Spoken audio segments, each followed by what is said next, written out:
Hello everyone. Very good morning to all of you. Good morning, sir. Yes, good morning. So I hope कि आपको screen और sound proper आ रहा होगा. If yes, then we can proceed.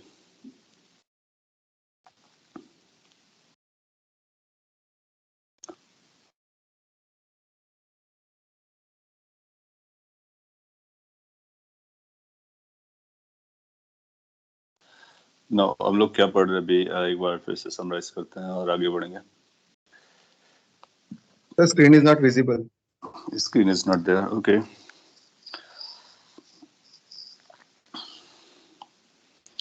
I'm resharing again.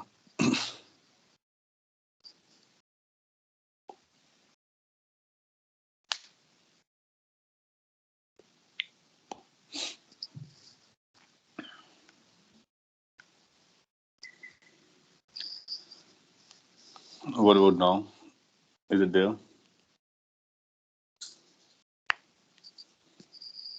Can you see the screen? Or still there is problem? Visible, sir. Good. So we have started like this physics studying unit dimension error measurement पढ़ने के बाद हम लोग basic maths for physics पढ़ रहे थे या फिर ऐसा बोल लो कि जो मैथ्स नीडेड फॉर फिजिक्स. सो उसमें एक बहुत इंपॉर्टेंट पोर्शन कवर किया है जिसका नाम वेक्टर है. वेक्टर पढ़ करके आपको कुछ समझ में आया होगा कि जितना भी आपने अभी लर्न किया शायद वो आपको पहले नहीं पता था. कुछ नए आइडियाज हैं, कुछ नए वेज ऑफ कैलकुलेशंस हैं, डायरेक्शन को कैसे इन्वॉल्व करना होता है अपनी कैलकुलेशन में, मल्टीप्लिकेशन में, एडिशन में, in all that. So vector के जो मेथड्स हैं वो अपने साथ पूरे टाइम चलेंगे, starting from kinematics till the modern physics. Everywhere you will find the vector will be there. तो जब कभी वेक्टर आएगा तो आपको वेक्टर के ही रूल लगाने हैं, कोई और रूल नहीं लगाना है, और डायरेक्शन का इक्वली इम्पोर्टेंस देना है. इसके साथ जो दूसरा पोर्शन जरूरत पड़ती है काफी ज्यादा यूज करने में, जो कि अभी तक आप लर्न नहीं करते हैं, वो कैलकुलस वाला पोर्शन है. कैलकुलस अपने आप में बहुत बड़ा पार्ट ऑफ द सब्जेक्ट ये है, सब्जेक्ट है. सो उसमें से हम लोग पूरा नहीं पढ़ने वाले हैं, उसका वो वर्जन पढ़ने वाले जो हमारे लिए फिजिक्स में जरूरत पड़ने वाली है. मेनली इसके 3 पोर्शंस के लिए हम बात करने वाले हैं. पहले तो एक बेसिक अंडरस्टैंडिंग रखने वाले हैं कि ये फंक्शन होता क्या है. तो हम लोग फंक्शन की बात करते हैं या फिर हम ग्राफ की बात करते हैं, रिलेशन की बात करते हैं. So what these things are. यहाँ पर जो नाम यूज किया जा रहा है जैसे रिलेशन है, it's technical term in terms of mathematics कि वेरिएबल्स और जो वेरिएबल्स होते हैं उनके बीच का रिलेशन होता है, उसी को फंक्शन कहते हैं. उसको हम लोग ग्राफ से रिप्रेजेंट करते हैं. तो ये जो बेसिक अंडरस्टैंडिंग है आपको बेस थोड़ा बहुत होगा, भी आगे कुछ और भी लर्न कर लेंगे. इसके बाद जो दूसरा मेन इंपॉर्टेंट पोर्शन रहेगा वो डिफरेंशिएशन रहेगा. डिफरेंशिएशन एक ऑपरेशन है, जैसे कि हमारा एडिशन होता है, दो नंबर्स का एडिशन. आप चाइल्डहुड में जब नंबर्स लर्न कर रहे होगे तो फिर आपको एडिशन लर्न कराया गया होगा. अब आप मास्टर हो गए हो, अब आपको कोई भी दो नंबर देता है आप एडिशन तुरंत कर लेते हैं. सो जिस तरह से एक एडिशन ऑपरेशन होता है ना, एग्जैक्टली सिमिलर वे पे डिफरेंशिएशन भी एक ऑपरेशन होता है. तो कोई एक्सप्रेशन आपको दिया जाएगा, आप उस ऑपरेशन को लगाएंगे, उसका एक आंसर है. द ओनली थिंग इज कि ये थोड़ा सा आगे का वर्जन होता है, तो इसलिए आप बाद में लर्न करते हो. एग्जैक्टली सेम फैशन पे एक और ऑपरेशन होता है जिसको हम लोग इंटीग्रेशन कहते हैं. So, integration, differentiation, they are operations. Operation क्या होता है, जैसे हमारे पास एक नंबर 3 है और एक नंबर 4 है. कोई आपसे बोलता है इसका रिजल्ट बताइए, तो इसका कोई रिजल्ट नहीं होता है. उसको रिजल्ट में कन्वर्ट करने के लिए यहाँ पे एक ऑपरेशन का सिंबल लगाना पड़ता है. कैसा सिंबल लगाते हैं, अगर हमने प्लस लगाया तो हम बोलेंगे this is addition we are performing. In case अगर हमने माइनस लगाया तो ऐसा लगाया तो हम बोलेंगे कि ये सब्ट्रैक्शन चल रहा है, ये दूसरा ऑपरेशन किया. Similarly in case we did this, so that means we are multiplying it. Similarly, if we do this, so we are dividing these things, right? So these simple operations, जिसको हम algebra कहते हैं, algebraic operations होते हैं, वो आप समझते हो. अब फ्यूचर में अगर डिफरेंशिएशन वाले ऑपरेशन आए, इंटीग्रेशन वाले ऑपरेशन आए, तो उनको कैसे आंसर करना होता है वो हम लोग समझेंगे. सो अपना जो कोर लर्निंग का पोर्शन है वो ये कैलकुलस में बेसिक वर्जन रहेगा इसका। और मैथ्स में आपको कैलकुलस नाम का एक अच्छा खासा पोर्शन है, तो उसमें आप जब कैलकुलस आपका मैथ्स का हो जाएगा तो आपके लिए बहुत बेसिक चीजें हो जाएंगी। सिंस अपने को भी जरूरत पड़ रही है, मैथ्स में बाद में आएगा, इसलिए अपने को सीखना है। Okay, so you got idea कि क्या पढ़ना है अपने को नेक्स्ट। फंक्शन, ग्राफ और relation you can call them, and then differentiation, then integration. Okay, Venkatesh आपको स्क्रीन नहीं दिख रहा है क्या? In case not visible, you exit and enter, that may work. Okay, so आगे बढ़ते हैं और हम लोग कुछ हेडिंग जैसा रख सकते हैं कि फंक्शन क्या होता है, रिलेशन क्या होता है।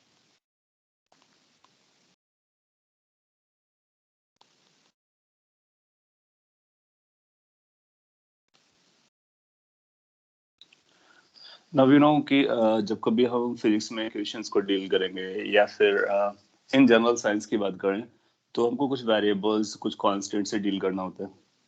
जैसे कोई अननोन क्वांटिटी अपने को पता होती है तो उसको हम एक्स मानते हैं, तो उसको एक्स को पता करते हैं। उसमें कुछ नंबर्स इन्वॉल्व होते हैं कैलकुलेशन में, कुछ अननोन वेरिएबल्स होते हैं।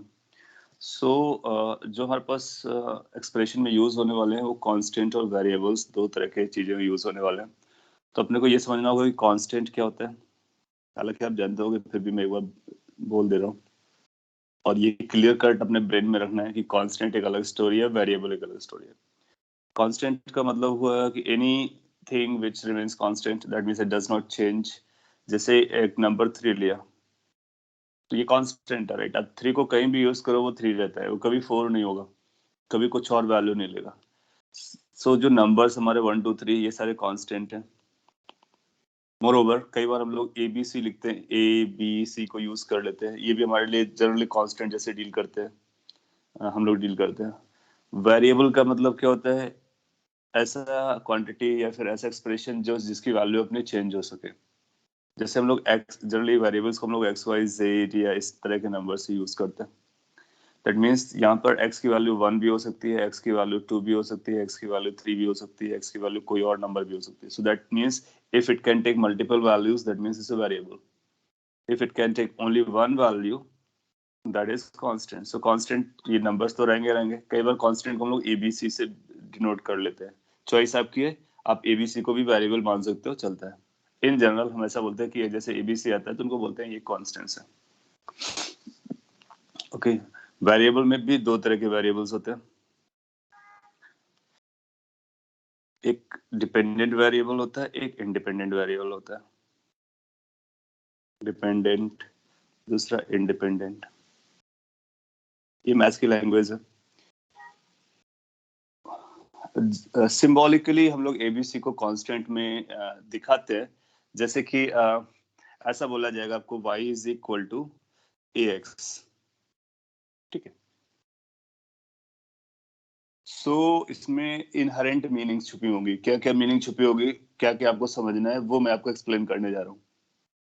ऐसा भी बोल सकता है कि y is equal to 2x। तो y इज इक्वल टू, जब 2x बोला तो ये 2 कैसा है? 2 कांस्टेंट है, ये सबको दिखता है ना। जो कभी ऐसा भी बोलेगा तो या तो क्वेश्चन इसमें लिख देगा कि where a is a constant, ऐसा क्वेश्चन लिख देगा। कई बार आपने देखा होगा क्वेश्चन में कुछ एक्सप्रेशन लिखा होता है, फिर बोलता है कि where a is a constant, b is a constant, c is a constant. और अगर नहीं भी मेंशन करता है तो हमारा पहला जो मीनिंग जाएगा, रीडिंग जाएगा, वो ये जाएगा कि ये जो a है वो कांस्टेंट है। वेरिएबल कौन कौन से हैं? x वेरिएबल है, y वेरिएबल है। तो जनरली a b c जैसे नंबर हम लोग यूज करते हैं, वो कांस्टेंट को इंडिकेट कराते हैं। आई टोल्ड यू, आप चाहो तो a को वेरिएबल डील कर सकते हो। अगर आप खुद से क्वेश्चन बनाते हो तो आप b को वेरिएबल बोल सकते हो, ये आपकी चॉइस है। ओके, सो नाउ ये जो एक्सप्रेशन, इस पे हम थोड़ी देर में आएंगे। ये जो एक्सप्रेशन मैंने यहाँ पे लिख दिया एज एग्जाम्पल का काम करेगा। सो अभी हमारे पास दो तरह के वेरिएबल होंगे, एक डिपेंडेंट होगा, दूसरा इंडिपेंडेंट होगा। नाम से क्लियर है? डिपेंडेंट वो वेरिएबल होगा जो दूसरे वेरिएबल्स पर डिपेंड कर रहा होगा। तो अगर कोई वेरिएबल दूसरे वेरिएबल पर डिपेंडेंट करता है तो उसको डिपेंडेंट बोलते हैं। और इंडिपेंडेंट क्या होगा? ऐसा वेरिएबल जो दूसरे वेरिएबल्स पर डिपेंड नहीं करता है, उसको हम लोग इंडिपेंडेंट वेरिएबल बोलते हैं। लैंग्वेज में नहीं लिख रहा हूँ, माइक चालू थोड़ी सी। एग्जाम्पल से मैं आपको एक्सप्लेन करता हूँ कि इन दोनों में क्या फर्क जा रहा है, और एग्जाम्पल आप ध्यान से समझेंगे तो आपको क्लियर हो जाएगा। नो, रिलेशन क्या होता है, फंक्शन क्या होता है? रिलेशन फंक्शन बेसिकली रिलेशन होता है बिटवीन वेरिएबल्स एंड कांस्टेंट्स। मतलब वेरिएबल्स के बीच में अगर हम लोग रिलेशन कोई भी रिलेशन या कोई भी इक्वेशन बनाते हैं, उसी को हम लोग रिलेशन कहते हैं, उसी को फंक्शन कहते हैं।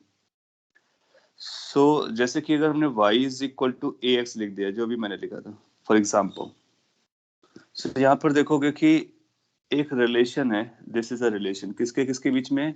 x वेरिएबल और y वेरिएबल के बीच में है। तो जब कभी डिपेंडेंट वेरिएबल और इंडिपेंडेंट वेरिएबल्स के बीच में कोई रिलेशन बनाया जाता है, कोई इक्वेशन बनाया जाता है, उसको हम रिलेशन या फंक्शन कहते हैं। कोई भी हो, जैसे कि एग्जांपल के लिए ये बन गया। सो यहाँ पर y और x आपस में लिंक्ड है, so this will be known as relation. इसको आप रिलेशन कह सकते हो और फंक्शन कह सकते हो, कुछ भी कहो चलेगा। So what is a function और relation? Function is a relation between the dependent and independent variables. साथ में कुछ कांस्टेंट आ सकते हैं। नाउ यहाँ पर वो बोलेगा कि a हमारा कांस्टेंट है, तो a will be treated as a constant, so this is your constant. Constant relation में हो सकता है, नहीं भी हो सकता है, चलता है। कांस्टेंट 1 भी हो सकता है, और इसको आप ऐसा भी हो सकते हैं, +0 लिखा हुआ तो 0 भी एक कांस्टेंट है। y के साथ 1 मल्टीप्लाइड है तो ये 1 भी एक कांस्टेंट है। सो कांस्टेंट के बारे में बॉदर नहीं करते, हम किसके बारे में बॉदर करते हैं? वेरिएबल्स के बारे में, और दोनों तरह के वेरिएबल्स होने चाहिए, dependent as well as independent. Now what is dependent and independent stuff, let's talk about. यहाँ पर जो x है, ये वाला x, ये x जो है, ये भी एक वेरिएबल है। दैट मींस x की वैल्यू आप चेंज कर सकते हो, और ये जो y है वो भी एक वेरिएबल है। Now y is dependent on x, that means अगर हमने x की वैल्यू 0 चूज किया तो y की वैल्यू डिसाइड हो गया क्या होने वाला है। इन केस अगर हमने x की वैल्यू 1 चूज किया, सो y की वैल्यू अगेन डिसाइड हो गया क्या होने वाला है। That means y depends on x, so we can choose x freely and y will be dependent, so y will be known as dependent variable। और यहाँ पर x आप अपनी मर्जी से चूज कर रहे हो, so x is independent। अब आपके दिमाग में ख्याल आएगा कि यार इसको तो हम ऐसा भी लिख सकते हैं, x is equal to Y by A. बिल्कुल लिख सकते हो। जो आपने इसको इस तरह से लिखा तो आपका y इंडिपेंडेंट हो गया और x कैसा हो गया? डिपेंडेंट हो गया। सो कोई भी एक पर्टिकुलर वेरिएबल डिपेंडेंट है या इंडिपेंडेंट है, वो इक्वेशन से पता चलता है कि किसकी वैल्यू हम चूज कर सकते हैं और किसकी वैल्यू हमको उसके बेसिस पे निकाल सकते हैं। Getting my point? दूसरा एग्जांपल जैसे मैं आपको यहाँ पे बताऊं और भी क्लियरिटी आएगी। जैसे कि सपोज कर लीजिए एक रिलेशन है y is equal to sine x। ये ट्रिग्नोमेट्रिक रिलेशन है, दिस इज आल्सो फंक्शन और रिलेशन। इसमें फंक्शन जो यूज हो रहा है, रिलेशन यूज हो रहा है, वो साइन यूज हो रहा है, तो y is equal to sine x। अब आप देख सकते हो कि अगर आपने इसको देखा तो this is relation between the variables, so ये हमारा रिलेशन या फंक्शन हो गया है। इसमें आप x की वैल्यू चूज करो, तो आप ऐसे बोलोगे इफ अगर हमने x की वैल्यू लेट से 0 लिया तो y हमारा फिक्स हो गया, कितना हो जाएगा? 0 हो जाएगा। So we can choose the value of x, y will be dependent on x। So here y is a dependent variable, x is an independent variable. Suppose कर लीजिए आपने x की वैल्यू 90 डिग्री चूज की या π/2 choose किया, तो y कितना हो जाएगा? 1 हो जाएगा। सो आप x की वैल्यू चूज करते रहो, y की वैल्यू निकलती रहेगी। कैरी ऑन कर सकते हो इसको। So basically this is independent, this parameter is dependent. So जो पैरामीटर्स हम लोग यूज करते हैं वो कौन वेरिएबल्स जो यूज करते हैं वो डिपेंडेंट होता है, इंडिपेंडेंट होता है, उनके आपस के रिलेशन को हम फंक्शन कहते हैं। बहुत सिंपल स्टोरी है। सो कोई भी रिलेशन आपको मिलता है, सारे के सारे फंक्शन और रिलेशन होते हैं। अब आपको क्या याद रखना है? उनमें कांस्टेंट कौन से हैं, उनमें वेरिएबल्स कौन से हैं, वेरिएबल्स में कौन सा डिपेंडेंट है, कौन सा इंडिपेंडेंट है। Let me give an example from physics जो आप पढ़ चुके हो। आपने एक रिलेशन पढ़ा होगा v is equal to u plus 80। नहीं पढ़ा तो आगे हम लोग पढ़ने वाले हैं।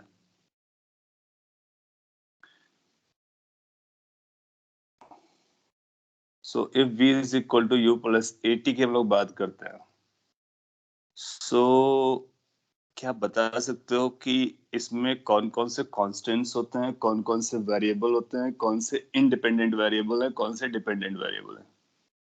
सो पहले मैं कांस्टेंट लिखता, find constants. Can you see any constant on this relation? This is a relation or function. So in this relation, can you identify the constants involved?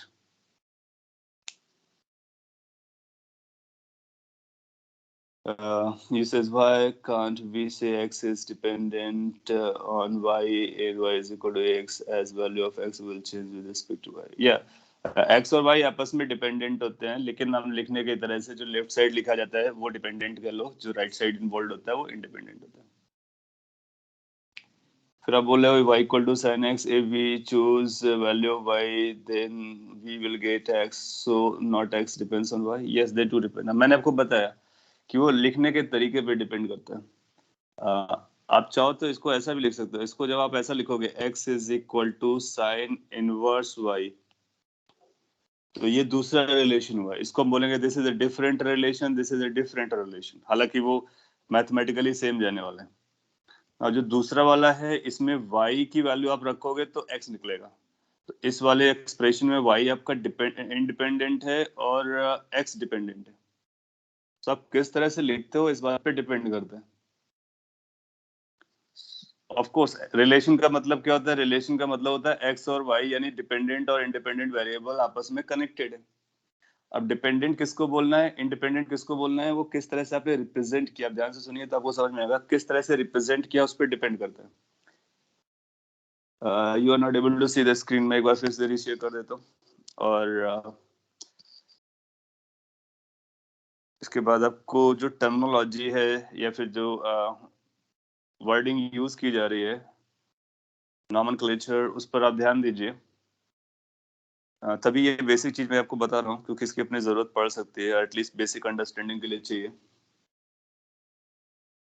हाँ, आपने कुछ आंसर्स दिए, हम उस आंसर्स पे आते हैं। एक बार स्क्रीन को रीशेयर हो जाने दो और मैं इसको जस्ट एक बार फिर से जल्दी से समराइज कर देता हूँ।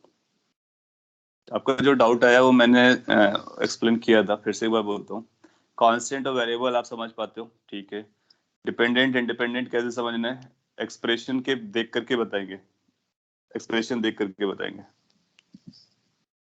सो ये जो लेफ्ट हैंड साइड में लिखा होता है जनरली हम इसको निकालने वाले होते हैं, और वैल्यूज किसकी रखते हैं? जो राइट हैंड साइड में होता है उसकी वैल्यू रखते हैं। तो यहाँ पर राइट हैंड साइड में जो भी वेरिएबल इन्वॉल्व होगा वो इंडिपेंडेंट होगा, उसकी वैल्यू हम चूज करते हैं। और लेफ्ट हैंड साइड में जो है उसकी वैल्यू हम कैलकुलेट करते हैं, तो वो डिपेंडेंट है।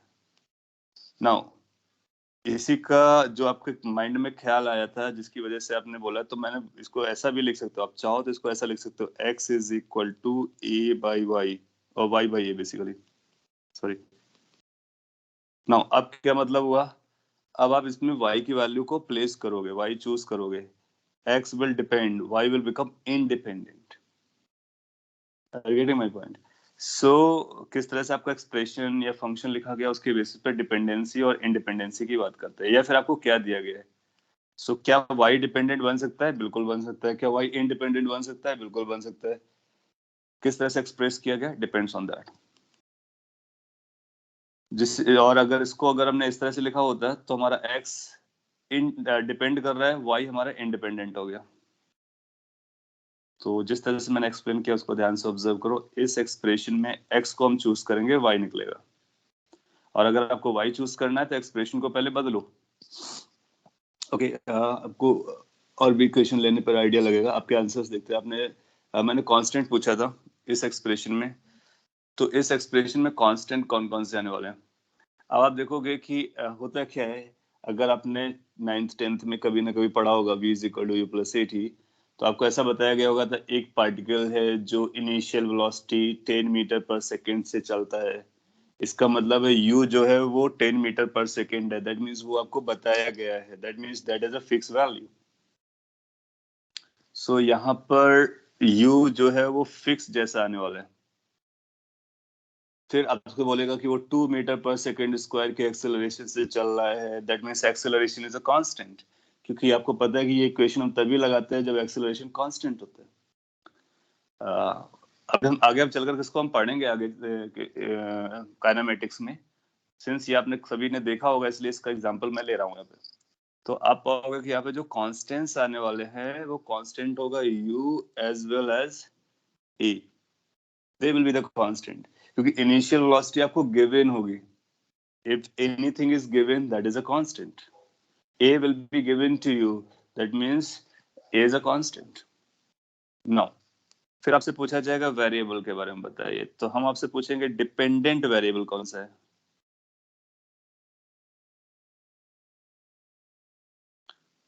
So you'll find there are two variables. Time बदलता है, that means time is t as a variable, क्योंकि t आपको दिया नहीं गया है, और उसके बेसिस पर आप एक दूसरे वेरिएबल को पता करते हो, that is v. Good. So v depends on time. So v becomes dependent variable. और फाइनली इंडिपेंडेंट वेरिएबल कौन सा होगा? टाइम हो जाएगा। नाउ आपको ऐसे भी क्वेश्चंस दिए गए होंगे जिसमें हमको v पता हो, हम t कैलकुलेट कर सकते हैं, तो उस केस में हमारे डिपेंडेंट और इंडिपेंडेंट का नॉमेनक्लेचर है वो बदल जाएगा। और उस केस में अगर हमको t कैलकुलेट करना होगा तब इसको ऐसा लिखेंगे, t is equal to v minus u upon a। इस एक्सप्रेशन में अभी भी u कांस्टेंट रहेगा, a कांस्टेंट रहेगा, v वेरिएबल होगा, t वेरिएबल होगा, बट डिपेंडेंट और इंडिपेंडेंट नाम बदल जाएंगे। इस इक्वेशन में v becomes your independent, t becomes your dependent. Making sense? So जो डिपेंडेंट और इंडिपेंडेंट नाम होता है वो किस तरह से एक्सप्रेशन लिखा गया उस पर डिपेंड करता है, और कांस्टेंट क्या है, वेरिएबल क्या है, आप इतना ही आइडेंटिफाई कर पाते हो तो चलेगा। और हम इक्वेशन को मॉडिफाई करके लिख लेते हैं, वो तो आपको पता है, और लिख लेंगे तो फिर हमारा डिपेंडेंट और इंडिपेंडेंट जो नाम है वो बदल जाएगा। तो अपने को क्या याद रखना है कि डिपेंडेंट वेरिएबल वो होगा जो दूसरे वेरिएबल पर डिपेंड कर रहा होगा, इंडिपेंडेंट क्या होगा जिसकी वैल्यू हम चूज करेंगे। गुड।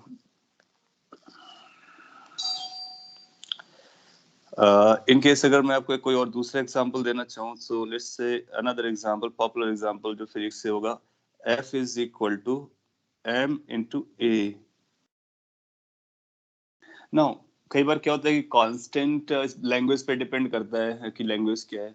तो ऐसा बोलेगा अपने पास एक पार्टिकल है, एक पार्टिकल है और वो मूव कर रहा है, तो उस पर एक्सेलरेशन फोर्स इस तरह से रिलेटेड है। तो अगर एक पार्टिकल है, सो आपको कई बार क्या होता है क्वेश्चन की लैंग्वेज पढ़नी होती है। सो अगर हमने पास एक पार्टिकल होगा तो क्या हम उसका बोल सकते हैं उसका मास कांस्टेंट रहेगा? यहाँ पर थिंकिंग इन्वॉल्व होगी। When you read the question then you will say कि अगर उसका मास पार्टिकल है या बॉडी है, बॉडी चेंज नहीं कर रहा है, इसका उसका मास चेंज नहीं कर रहा है, इसका उसका मास कांस्टेंट हो गया। फिर एफ ए की वैल्यू अगर आप बदलोगे तो एफ की वैल्यू बदलेगी। If A you change F will change, right. अगर आपने ए को कांस्टेंट बनाया है तो एफ भी कांस्टेंट हो जाएगा, तो फिर ये कांस्टेंट कांस्टेंट में रिलेशन हो जाएगा, जबकि रिलेशन में उनको वेरिएबल चाहिए होते हैं। तो फिर वो आपको बोलेगा कि ए बदल रहा है, सो ए अगर चेंज हो रहा है तो ए एक वेरिएबल होगा, एफ एक वेरिएबल होगा, एम एक कांस्टेंट हो जाएगा। और कौन डिपेंडेंट होगा, कौन इंडिपेंडेंट होगा, तो आप बोलोगे ये आपका इंडिपेंडेंट है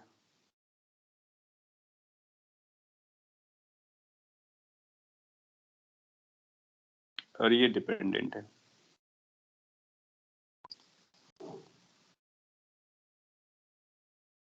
ना आपको अपना ब्रेन ओपन रखना पड़ेगा, वरना आपको क्योंकि फिजिक्स में अगर आप सोचते हो ना तभी चीजें आपको समझता है। थोड़ी देर पहले मैंने ऐसा बोला था कि ये एबीसी होता है, ये कांस्टेंट होते हैं, तो वो एबीसी इन जनरल बातें थी।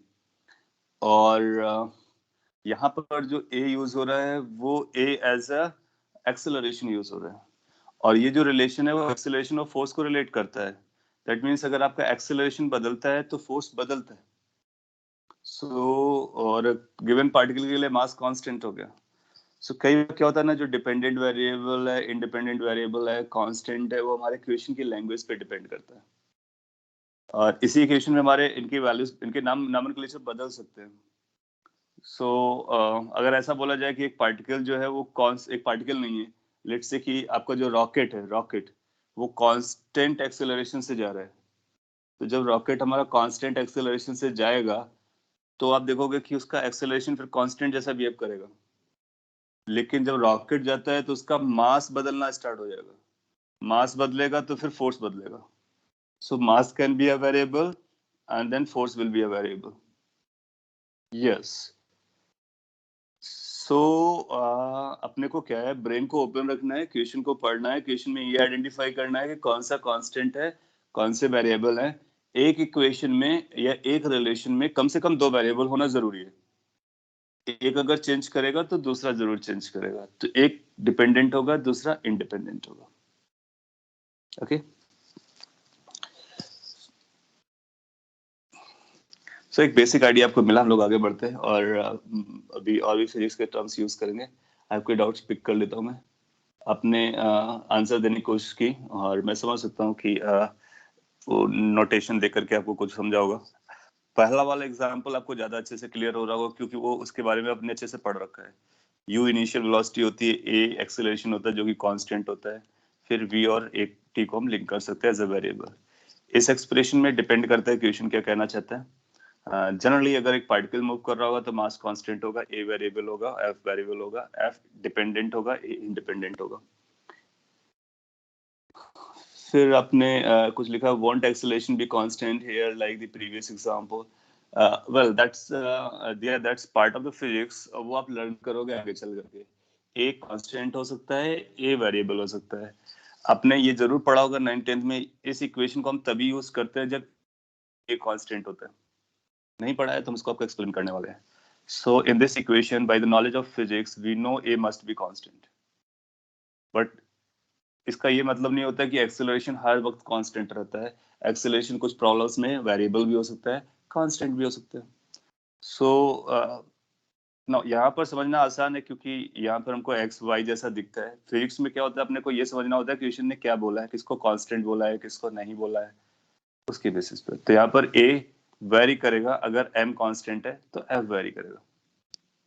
अगर आपने ए कांस्टेंट कर दिया, एम कांस्टेंट कर दिया, तो एफ भी कांस्टेंट हो जाएगा। तो ये कांस्टेंट का रिलेशन हो जाएगा, वेरिएबल्स का नहीं रहेगा। So, ए आपके नट सेल में आपको क्या समझना है, A can be constant, A can be variable. फिर आपने लिखा why did we take a constant last time then?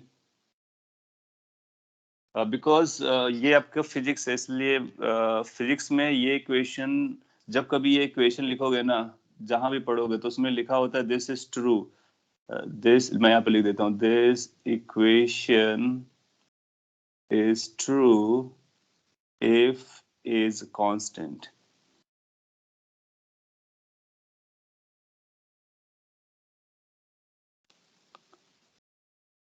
तो ये इक्वेशन तभी ट्रू होती है जब ए कांस्टेंट होता है।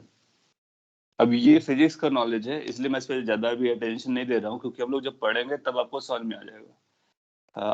आई होप दैट कि आपने ऐसा पढ़ा था पहले कभी। तो जब पढ़ा था तो ये बताया गया होगा कि ये तभी ट्रू होगी जब ए कांस्टेंट होगा, वरना ये ट्रू नहीं होती है। तो उस पॉइंट अब इसको ब्रैकेट पे लिख लीजिए तो आपका ये डाउट चला जाएगा कि ए को कांस्टेंट क्यों लिया गया। फिर हम जब इसको पढ़ेंगे, डेरिवेशन करेंगे, तब आपको समझ में आएगा। फिर आपने लिखा है if a in t is equal to v minus u by a, here v and u are constant। no, a is a constant, क्योंकि इस इक्वेशन को आप कैसे भी रीराइट करो उसके लिए a का कांस्टेंट होना जरूरी है। अब ये फिजिक्स कैसे आता है, ये मतलब कहाँ से आया, ये फिजिक्स से आया। फिजिक्स में ऐसा बताया जाता है कि अगर a कांस्टेंट नहीं हुआ तो ये फेल हो जाती है। तो a in that equation is a constant। फिर आपने लिखा है सो the variables and constant will depend on what given in the equation। बिल्कुल, वेरिएबल, कांस्टेंट, ये सब कुछ इस बात पर डिपेंड करेगा क्वेश्चन क्या देना चाहता है, क्या बोलना चाहता है। सो पॉइंट इज कि हमको क्वेश्चन को केयरफुली पढ़ना है, उसके बेसिस पर अपने को आंसर करना है। तो जैसे इसका मैं क्वेश्चन बनाता तो ऐसा मैं बोलता, एक पार्टिकल इनिशियल वेलोसिटी से चलता है, उसका एक्सेलरेशन गिवन है और उसका टाइम के साथ रिलेशन ये दिया गया है। अब बताइए कौन सा कांस्टेंट है। तो एक्सेलरेशन गिवन है मतलब कांस्टेंट है, यू गिवन है मतलब कांस्टेंट है, बाकी ये दोनों वेरिएबल हो गए। So it depends, all depends on the question. But practically A depends on F, not F on A. Okay, वो फिजिक्स के टर्म्स हैं, हम लोग बात करेंगे कौन किस बात पे डिपेंड करता है. So just wait for that. Aaron, you are writing when S proportional to T raised power n is greater than A is a constant number, not constant. A कब कांस्टेंट होता है कब नहीं होता है, सो हम लोग रूल्स लर्न करेंगे वहां पर.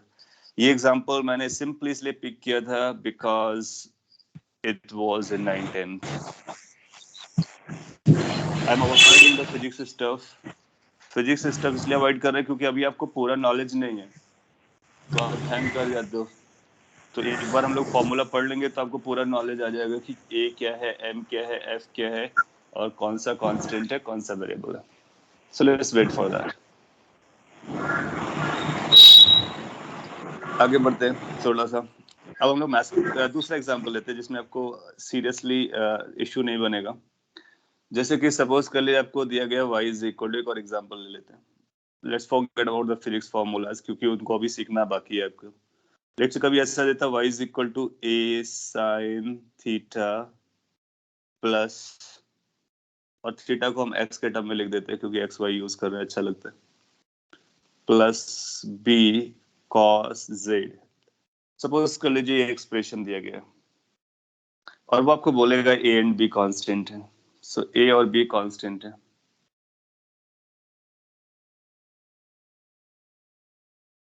अगर वो नहीं भी बोलता है तो हम a और b को यहाँ पर कांस्टेंट ट्रीट करेंगे क्योंकि यहाँ पर a एक्सेलरेशन नहीं है, b कोई फिजिक्स वाला टर्म नहीं है, ये सिंपली कांस्टेंट वाले टर्म्स यूज किए गए. क्या आप यहाँ पे बता सकते हो कि डिपेंडेंट वेरिएबल कौन सा है?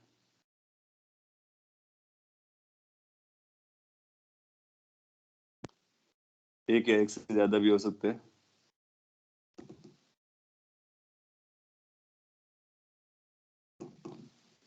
अब आपको ये समझ में आ रहा होगा कि x, ये y की जो वैल्यू है ना वो डिपेंड करती है. Yes, perfect. तो y is a dependent variable. What is or are independent variables? Sin X and cos Z. No, sin x and cos z नहीं बोलेंगे. साइन तो फंक्शन है, वेरिएबल x एंड z होगा. ये variable है, ये variable है. तो x and z. So x and z are independent variables. Y is a dependent variable. A and B are constants. Yes. So जब कभी हम इस तरह से लिखते हैं y is equal to let's say a cos x या कुछ और नंबर, तो अपने को समझना कौन कौन से टर्म्स हैं. ये जो a है ना ये कांस्टेंट है, so that's called constant. ये जो y है, ये x जो है that is independent variable.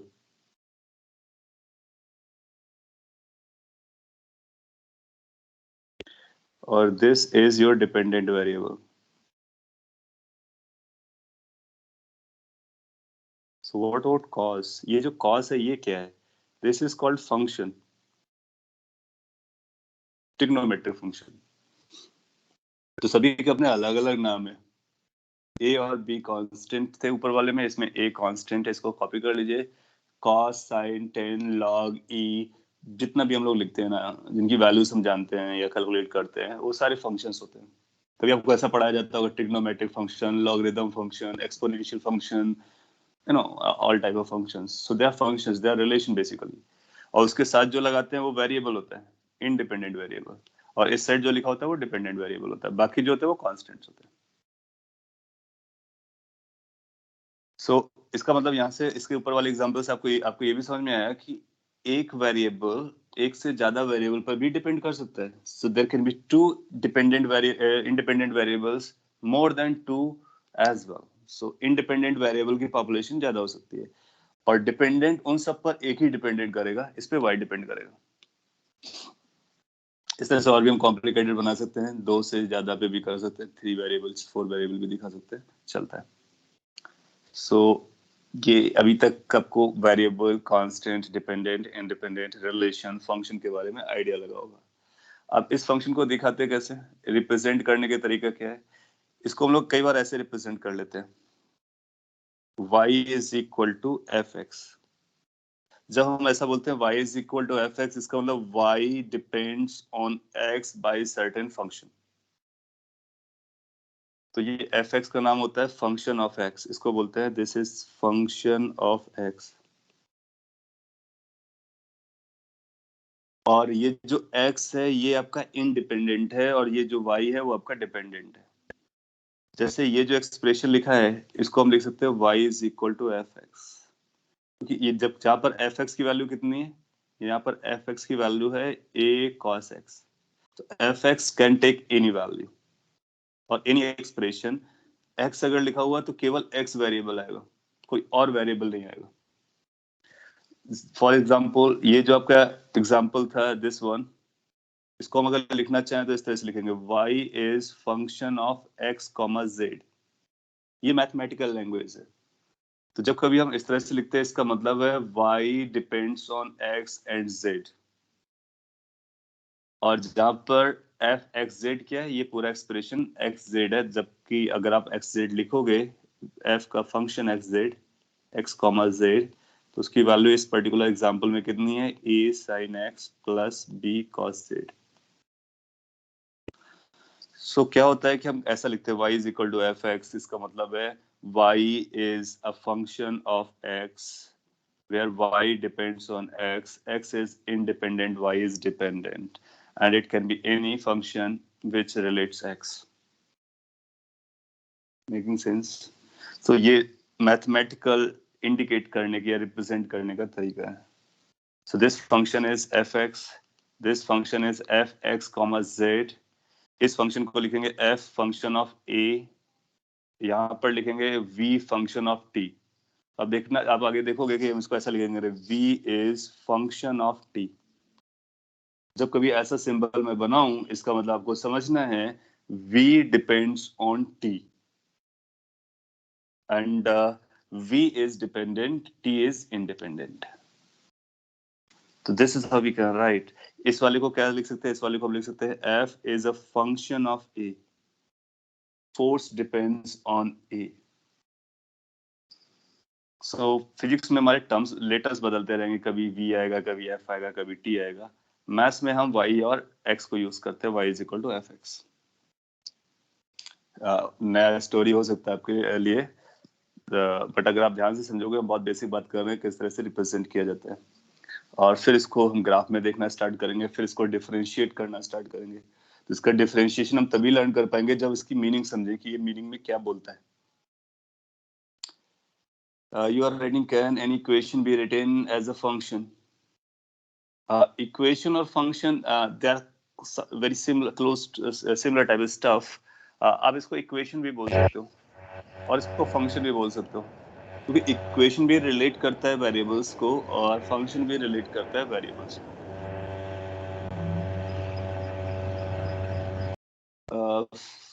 So they are very close to each other. Atharv, you are writing when two independent variables subtract. After that, also it will x, y, or it will be different.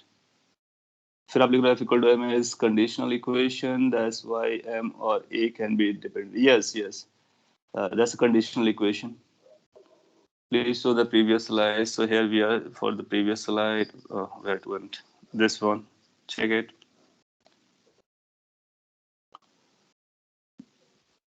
We don't need to write plus sign in the function bracket instead of comma. Yes, we need to write comma, not plus, because it can be plus. वो relation कैसा भी हो सकता है, तो हम हमेशा comma से दिखाते हैं, comma से। और एग्जांपल लेते हैं तो वहां से आपको क्लियर होगा और एटलीस्ट आप यूज्ड टू होंगे। सपोज कर लीजिए कोई ऐसा बोलता है आपको z is equal to e raised to power ax plus by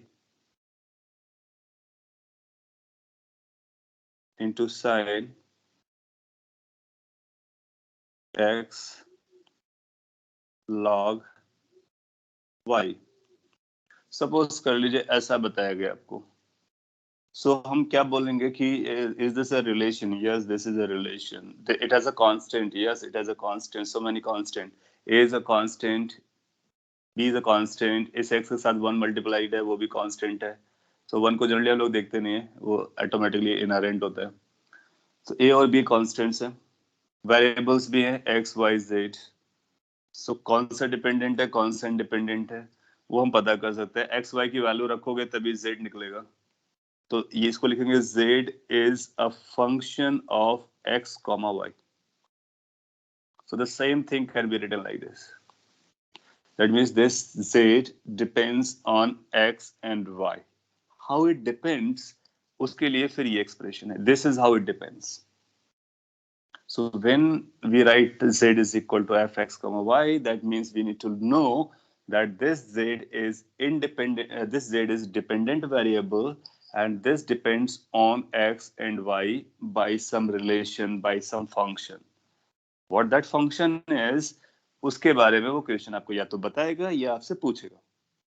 बताएगा तो कुछ ऐसा बताएगा, पूछेगा तो हमको कैलकुलेट करके पता करना पड़ेगा।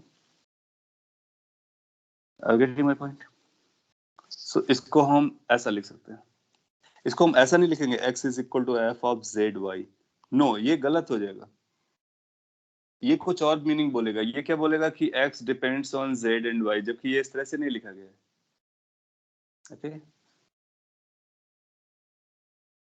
और जहां पर f फिर आप ऐसा भी लिख सकते हो वेयर, अगर आपको कभी f x कॉमा z दिखाना हो इस पर्टिकुलर एग्जांपल के लिए, तो इसको हम इस तरह से भी लिख सकते हैं e raise to power ax plus by।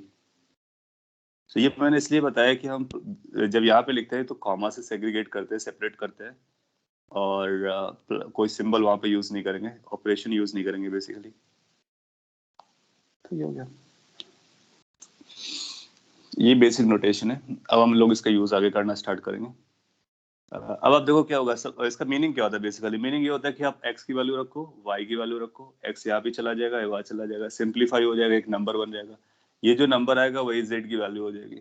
So x और y को डंप करके हम z निकाल सकते हैं, और एक्स वाई की वैल्यू बदलते रहेंगे तो जेड की वैल्यू बदलती रहेगी। लिस्ट बना सकते हैं बहुत सारी वैल्यूज को निकाल करके। आपने लिखा if a function is inversed then will the function will the constants and what type of variable is change. Constant will not change because constant का मतलब ही होता है कांस्टेंट। सो वो that constant is something that does not change. So constant inverse करो, आप कुछ भी ऑपरेशन करो, कांस्टेंट की वैल्यू चेंज नहीं करेगी। हाँ, वेरिएबल्स के नाम बदल सकते हैं, लाइक कि जैसे अभी आपने एग्जांपल देखा था, या फिर मैं एग्जांपल लिखूं z is equal to sine y. तो इसमें इसको आप इनवर्स कर सकते हो, तो y is equal to sine inverse z हो जाएगा। दोनों में क्या फर्क है? दोनों में बहुत बड़ा फर्क है। इसको हम लोग क्या लिखेंगे? इसको लिखेंगे z is a function of y। इसको क्या लिखेंगे? इसको लिखेंगे y is a function of z। क्या आपको समझ में आया कि दोनों में डिफरेंस है? यस। हालांकि दोनों एक ही इक्वेशन है, हाँ इससे आंसर निकालो, इससे चलता है, लेकिन मैथमेटिकल रिप्रेजेंटेशन में डिफरेंस है।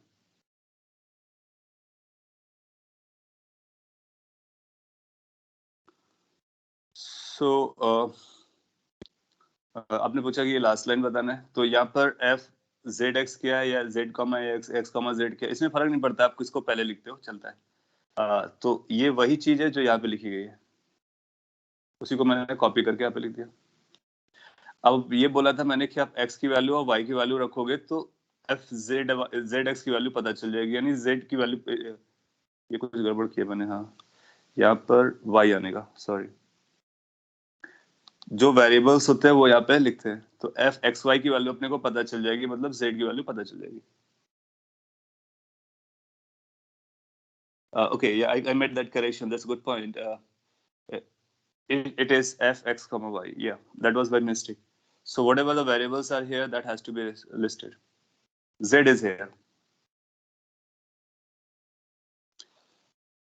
Yeah, so I made that correction. It was z earlier here. That was by mistake. So it is x comma y because it depends on x and y. So whatever it depends upon, the same number you write there. Okay. Now अब ये तो बड़ी बड़ी बातें होंगी. अब basic पर आते हैं और मैं आपको समझाता हूँ. आपको ये सारे रूल समझ में आएंगे. Kind of example.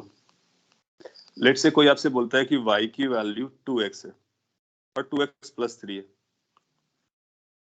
ये इक्वेशन बहुत अच्छा लगेगा आपको देख करके क्योंकि इसमें आप कांस्टेंट आइडेंटिफाई कर लोगे, वेरिएबल आइडेंटिफाई कर लोगे, डिपेंडेंट वेरिएबल आइडेंटिफाई कर लोगे, इंडिपेंडेंट वेरिएबल आइडेंटिफाई कर लोगे. 2 और 3 कांस्टेंट है, x इंडिपेंडेंट है, y डिपेंडेंट है. इसका मतलब क्या हुआ? इसका मतलब ये हुआ कि अगर हम इन केस हम x की वैल्यू को 0 चूज करते हैं, so what is going to be the y value? So y is going to be 3. So if we choose x, we will get y. What we choose which is independent, so x जो independent है उसी को हम choose करते हैं, dependent अपने को पता चलता है. तो इसका मतलब है कि x 0 होने पर y की वैल्यू 3 आती है. अगर अपने को x को 1 लेना पड़ा तो 1 लेते हैं तो y कितना आ जाएगा? 5 आ जाएगा. x की वैल्यू -1 लेते हैं तो फिर y कितना आ जाएगा? 1 आ जाएगा. x की वैल्यू आप 2 चूज करते हो then it will become 7. So x की वैल्यू अगर आपने -2 चूज किया है तो y विल बिकम -1. कैलकुलेशन आप कर सकते हो. Can you list infinitely many values? You can get infinitely many values. Yes. So this is how the function says कि अगर आप एक वैल्यू को इंडिपेंडेंट वाले को चूज करते हो तो डिपेंडेंट अपने को पता चल जाता है. सभी स्टोरीज में, सभी रिलेशन में यही करना पड़ता है. ना यहाँ पर ये इजी इसलिए क्योंकि ये एक्सप्रेशन या फंक्शन जो है या रिलेशन है वो इजी है. अगर यही स्टोरी हमको इस पे करना पड़ जाए तो हमको थोड़ा सा कैलकुलेशन करना पड़ेगा, but idea won't change. Idea won't change. So अपने को आइडिया पकड़ना है.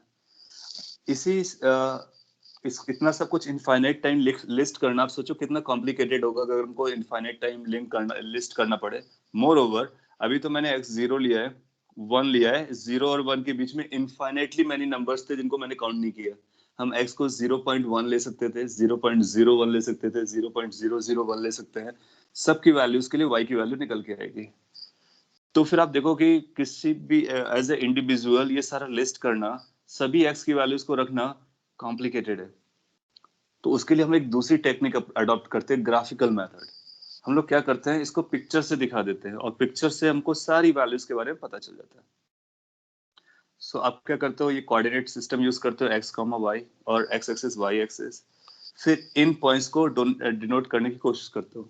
तो हम x पे 0 चलेंगे और y पे 3 चलेंगे तो एक पॉइंट अपने को यहाँ पे मिलने वाला है. ये पहला पॉइंट है. ये कौन सा है? 0,3, फर्स्ट वाला पॉइंट मिला. फिर आप नेक्स्ट पॉइंट पे जाओगे 1,5, तो इस पे 1 चाहोगे, इधर कहीं 1 आएगा. 5 यहाँ कहीं आपको मिलेगा. सो ये दूसरा 1,5 पॉइंट मिल जाएगा क्योंकि ये 5 है. फिर देन आफ्टर -1 पर आ जाओ. सो इसको इधर भी प्रोड्यूस किया जा सकता था. -1,1. So when you come to this -1, you will reach to this 1. So एक दूसरा पॉइंट हो गया आपके पास -1,1. Can you draw infinitely many points? Yes. If you can draw infinitely many points, अभी तो मैंने बहुत दूर दूर पॉइंट ड्रॉ किए हैं. Now अगर आप बीच वाले नंबर्स को चूज करते तो वो सब पॉइंट यहाँ पर आते इस तरह से. और अगर आप इसको करते रहोगे तो इस तरह से आपको एक स्ट्रक्चर मिल जाएगा, एक पिक्चर मिल जाएगी. तो ये जो पिक्चर अपने को मिल रहा है इसी को हम लोग ग्राफ कहते हैं. और ग्राफ हमको इस इक्वेशन के बारे में सारी इंफॉर्मेशन दे देता है. हमने अपने को इस तरह से लिस्ट करने की जरूरत नहीं पड़ती है. So we will say कि we got a graph like this. You can join these points. If you put the values properly, you will get exactly similar way. So ये इक्वेशन बन जाएगी, ये ग्राफ हो जाएगा. So इसको हम बोलेंगे this is graph of y is equal to fx. जब पर fx क्या है, या फिर ऐसा बोलो y is equal to 2x plus 3. तो y equal to f x बोलो या फिर 2x plus 3 बोलो क्योंकि आप हमने एफ एक्स को 2x plus 3 लिया गया. तो ये ग्राफ हो जाता है. ना कई बार ग्राफ आपका लीनियर फंक्शन है, स्ट्रेट लाइन आएगा, कभी कर्व्ड आएगा, पैराबोलिक आएगा, एलिप्टिकल आएगा, सर्कुलर आएगा, hyperbolic आएगा. So many ways it can look like. It can look like this, it can look like this, it can look like this. So infinitely many ways are there for a graph to be there. और सारे इस बात पर depend करेंगे कि ये relation कैसा दिया गया. पॉइंट इज जो हम लोग यहाँ पर लिखते हैं वही ग्राफ में दिखाया जा सकता है. अपने को ये लर्न करना है कि किसी भी रिलेशन को या फंक्शन को अगर हम ऐसे दिखा सकते हैं तो ग्राफ में कैसा दिखेगा. एग्जाम में क्वेश्चन पूछता है कि find the graph of this variable with this variable.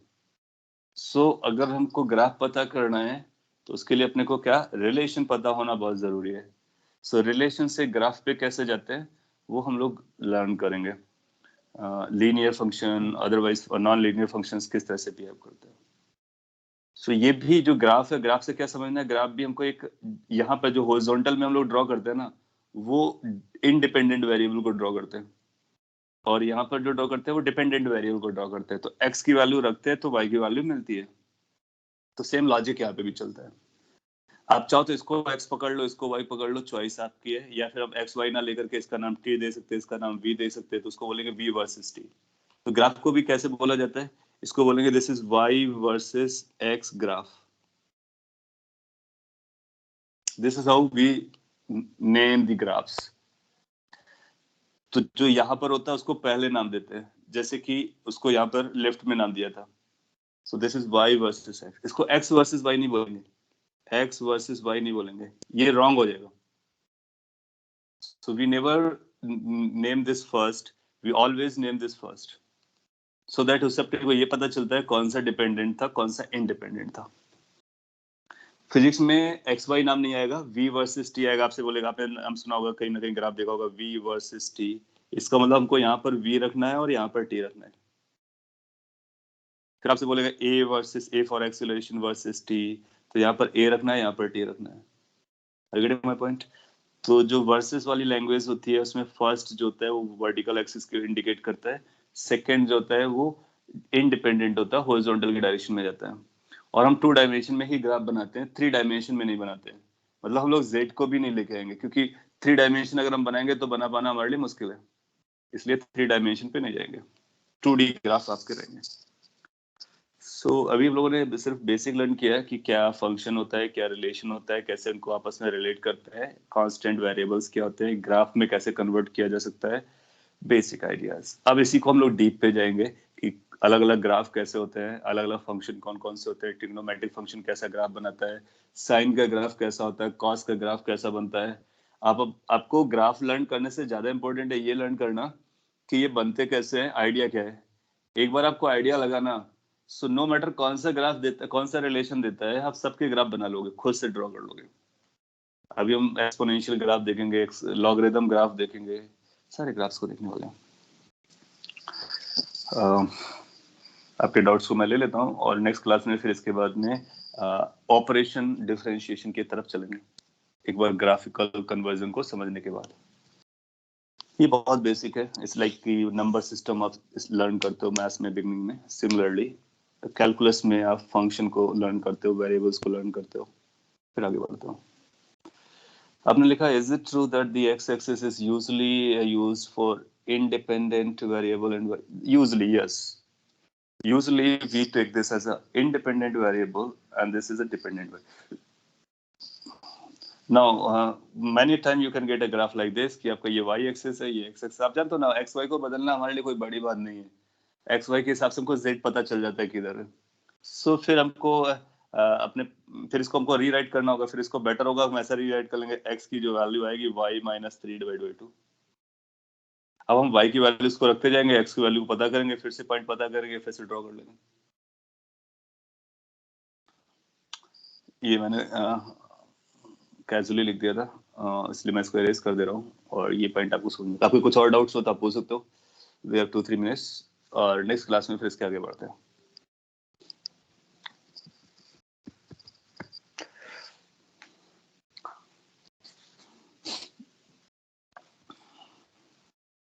क्योंकि आपके क्वेश्चंस अच्छे आते हैं, उससे बहुत सारे पॉइंट क्लियर होते हैं बाकी लोगों के भी. And you need to make a habit of asking good questions.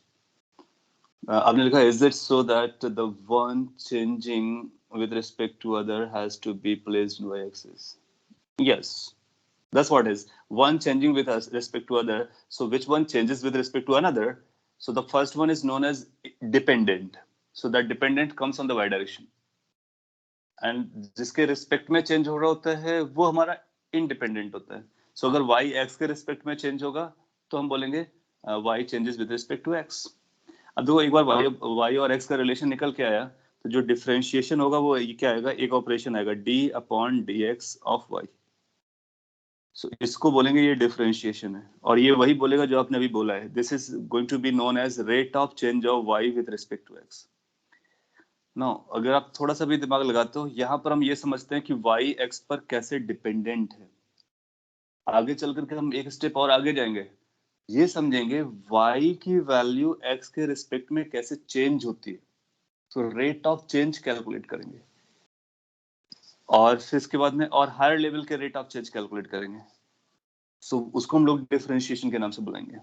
तो पहले अपने को रिलेशन समझना है, फिर रिलेशन का चेंज समझना है, और चेंज समझना अपना प्रियोरिटी है. आइडिया क्या होता है ना कि जैसे कि आप अगर फिजिक्स की मैं 1 मिनट में बात कर लूं कि ये जो इक्वेशन है ना, फिजिक्स की इक्वेशन, इससे आप अवेयर हो, ये इक्वेशन है, इसमें आपको ये बताया गया होगा कि जो इनिशियल वेलोसिटी और ए ये गिवन होते हैं तो हम किसी भी टाइम पर वेलोसिटी बता देते हैं. आपने ऐसे क्वेश्चन कर रखे कि अगर हमने u की वैल्यू दे दिया 5, a की वैल्यू 2 दे दिया, टाइम 2 बोला है, तो बताइए v कितना होगा. तो आपने बताना लर्न कर लिया है. That means you have got to know कि अगर हमको पैरामीटर्स पता हो तो दूसरी जो डिपेंडेंट वेरिएबल है उसकी वैल्यू क्या हो वो निकाल सकते हो. So that's a first level of understanding. इसको हम लोग एक बार और मजबूत करेंगे. फिर इसके बाद नेक्स्ट लेवल क्या होगा. अब आपसे ये पूछ सकते हैं कि ये जो वेलोसिटी है वो किस रेट से चेंज हो रही बताइए. तो rate of change of velocity बताइए. फिर आपसे ये पूछ सकता है कि rate of change of velocity का रेट ऑफ चेंज बताइए. दैट मींस जब हम rate of change of velocity निकालेंगे तो हम ये समझेंगे क्या पार्टिकल पहले ज्यादा जल्दी चेंज कर रहा था वेलोसिटी, बाद में तेज स्लो चेंज कर रहा है, किस तरह से उसकी वेलोसिटी चेंज हो रही है ओवर द टाइम. फिर चेंज का भी रेट ऑफ चेंज पूछा जा सकता है, उस रेट ऑफ चेंज का भी रेट ऑफ चेंज पूछा जा सकता है. So we can go deeper deeper deeper, और जिस लेवल तक वो पूछेगा वो हम बता सकते हैं. उसके लिए ऑपरेशन चाहिए, उसके लिए ऑपरेशन क्या होगा, डिफरेंशिएशन होगा.